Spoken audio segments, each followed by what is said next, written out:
दिवशी त्याचं कुटुंब मरण पावलं. ही चूक कोणाची होती? बापाची, आईची. आज तुमची सुद्धा चूक होते का? आज मुलं कुणा संगती राहतात ते बघत नाही. बायबल म्हणतं कुसंगतीनं नीती बिघडते. शिव्या देणाऱ्या संगती राहतात, दारुड्या लोकांच्या संगती राहतात, व्यभिचारी लोकांच्या संगती राहतात, रागिष्ट. बायबल स्पष्ट सांगतं, शास्त्र सांगतं, तू रागिष्टांची संगत करू नकोस, निंदेवाल्यांची संगत करू नकोस, बैठकीत बसू नकोस, श्राप देण्याची संगत करू नकोस, पाप करणाऱ्याची संगत करू नकोस. कारण एक म्हण आहे, वाव नाही तर काय तर गुण या लागतं. आज पत्नी आपल्या पतीवर संशय घेते, पती पत्नीवर संशय घेतो. ह्याच गोष्टी ती मुलं शिकत आहेत, ह्याच संस्कारामध्ये ती वाढत आहे.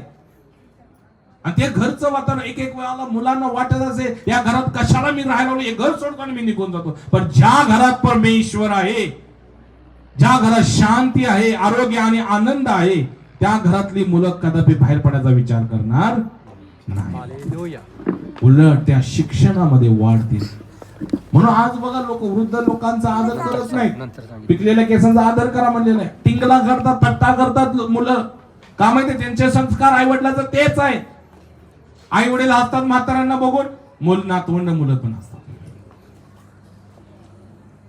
Hallelujah, hallelujah, hallelujah, hallelujah. माझी मुलं जर ब्लेसिंग व्हायचे आहेत तर त्यांना त्या वातावरणात वाढवणं फार गरजेचं आहे. जसं त्यांच्या आजीचं, जसं आईचं, जसं त्या मुलाचं वातावरण होतं. म्हणून पौल म्हणतोय, तुमचं जे वातावरण होतं ते दैवी वातावरण होतं. तुमच्या घराचं वातावरण चांगलं होतं. तुम्ही आपल्या मुलांना किती शिस्तबद्ध लावलाय.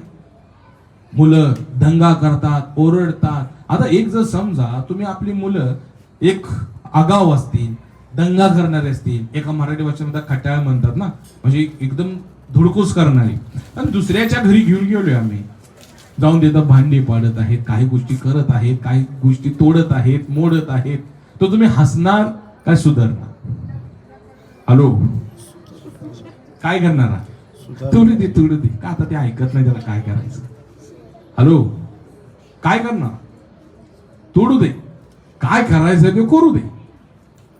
शेवटी त्याचाच पश्चाताप तुम्हाला होणार आहे.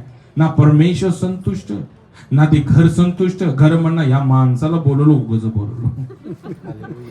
समजले?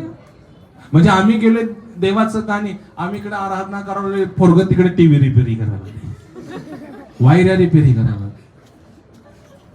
म्हणजे आम्ही आमच्या मुलांना काय शिस्त शिकवली पाहिजे? परमेश्वर